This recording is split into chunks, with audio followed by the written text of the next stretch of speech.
Hello everyone. आप सभी का फिर से स्वागत है। ये एनसीईआरटी पॉलिटी का डिस्कशन है और आज का टॉपिक है जनहित याचिका अध्याय 21। तो चलिए स्टार्ट करते हैं। जनहित याचिका की जो अवधारणा की उत्पत्ति और विकास है वो कहां पर हुआ? तो अमेरिका में 1960 के दशक में हुआ। तो याद रखिएगा, जनहित याचिका की उत्पत्ति और विकास अमेरिका में 1960 के दशक में हुआ। अमेरिका में इसे प्रतिनिधित्वहीन समूहों के हितों को जो है कानूनी या वैधानिक प्रतिनिधित्व प्रदान करने के लिए प्रतिपादित किया गया था।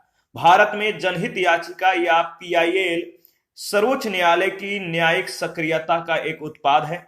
ठीक है, और इसकी शुरुआत 1980 के दशक के मध्य में हुई। न्यायमूर्ति वी आर कृष्ण अय्यर और न्यायमूर्ति पी एन भगवती भारत में पीआईएल के अवधारणा के प्रवर्तक रहे हैं। तो भारत में पीआईएल के अवधारणा के जो प्रवर्तक हैं कौन कौन है? न्यायमूर्ति वी आर कृष्ण अय्यर और न्यायमूर्ति पी एन भगवती। पीआईएल को सामाजिक क्रिया याचिका यानी सोशल एक्शन लिटिगेशन, सामाजिक हित याचिका यानी सोशल इंटरेस्ट लिटिगेशन और वर्गीय क्रिया याचिका यानी क्लास एक्शन लिटिगेशन के रूप में भी जाना जाता है। पीआईएल का क्या अर्थ है, इसके बारे में चर्चा कर लेते हैं। देखिए, भारत में पीआईएल की जो शुरुआत है पारंपरिक अधिकारिता के शासन और नियमों में कुछ छूट से शुरू हुई। पारंपरिक अधिकारिता के अनुसार केवल वही व्यक्ति संवैधानिक उपचार के लिए न्यायालय में जा सकता है जिनके अधिकारों का क्या हुआ है, हनन हुआ है। जबकि पीआईएल इस पारंपरिक नियम कानून के अपवाद स्वरूप है। पीआईएल कानून के शासन के लिए बहुत आवश्यक है। इससे न्याय के क्षेत्र का विस्तार किया जा सकता है तथा संवैधानिक उद्देश्यों की प्राप्ति के गति को तीव्र किया जा सकता है। पीआईएल के जो वास्तविक उद्देश्य हैं इसके बारे में देख लेते हैं। पीआईएल के जो वास्तविक उद्देश्य हैं कानून के शासन की रक्षा, सामाजिक आर्थिक रूप से कमजोर वर्गों की न्याय तक प्रभावकारी पहुंच बनाना और मौलिक अधिकारों को सार्थक रूप में प्राप्त करना, यह है पीआईएल के वास्तविक उद्देश्य। पीआईएल का जो विषय क्षेत्र है इसके बारे में चर्चा कर लेते हैं। देखिए, 1998 में सर्वोच्च न्यायालय ने पीआईएल के रूप में प्राप्त याचिकाओं पर कार्यवाही के लिए कुछ दिशा निर्देश जो है दिए और इन दिशा निर्देशों को 2003 में संशोधित किया गया। ठीक है, और इसके अनुसार अगर बात करें तो निम्नलिखित श्रेणियों में आने वाली याचिका ही सामान्यतः जनहित याचिका के रूप में स्वीकार की जाएंगी।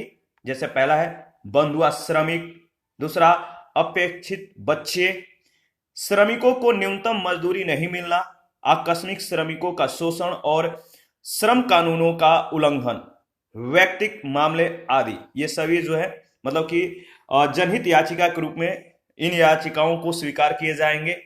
इसके बाद जेलों में दाखिल उत्पीड़न की शिकायत, समय से पहले मुक्ति तथा 14 वर्ष पूर्व करने के पश्चात जो है मुक्ति के लिए आवेदन, जेल में मृत्यु, स्थानांतरण, व्यक्तिगत मुचलके पर मुक्ति या रिहाई, मूल अधिकार के रूप में त्वरित मुकदमा, पुलिस के द्वारा मामला दाखिल नहीं किए जाने से संबंधित याचिका, पुलिस उत्पीड़न और पुलिस हिरासत में मृत्यु।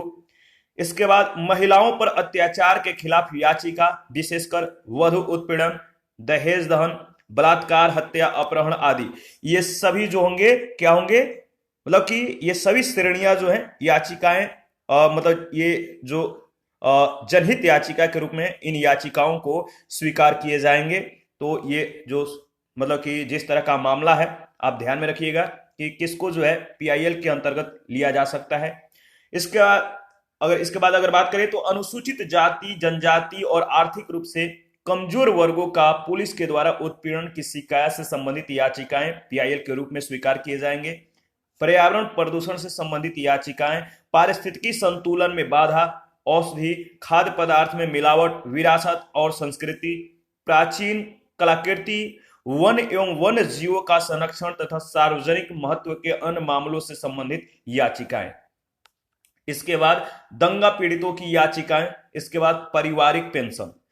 देखिए, निम्नलिखित कोटियों के अंतर्गत आने वाले मामले पीआईएल के रूप में शामिल नहीं होंगे। तो जो मामला पीआईएल के रूप में शामिल नहीं होगा वो क्या क्या होगा? मकान मालिक किराएदारों के मामले, सेवा संबंधी तथा वे मामले जो पेंशन तथा ग्रेच्युटी से संबंधित है। इसके बाद और कौन मामला जो है पीआईएल के रूप में शामिल नहीं होगा? तो केंद्र या राज्य सरकार के विभागों तथा स्थानीय निकायों के खिलाफ शिकायतें, उन मामलों को छोड़कर जो उपयुक्त के श्रेणी से संबंधित है। ठीक है, ऊपर में जो दिया गया है। इसके बाद मेडिकल तथा अन्य शैक्षिक संस्थाओं में नामांकन। इसके बाद शीघ्र सुनवाई के लिए उच्च न्यायालय एवं अधीनस्थ न्यायालयों में दाखिल याचिकाएं, ये सभी क्या होंगे, ये सभी पीआईएल के रूप में शामिल नहीं होंगे। जो शामिल होंगे ऊपर में हम लोगों ने डिस्कस किया है, तो आप ध्यान में रखिएगा। ठीक है, आगे बढ़ते हैं।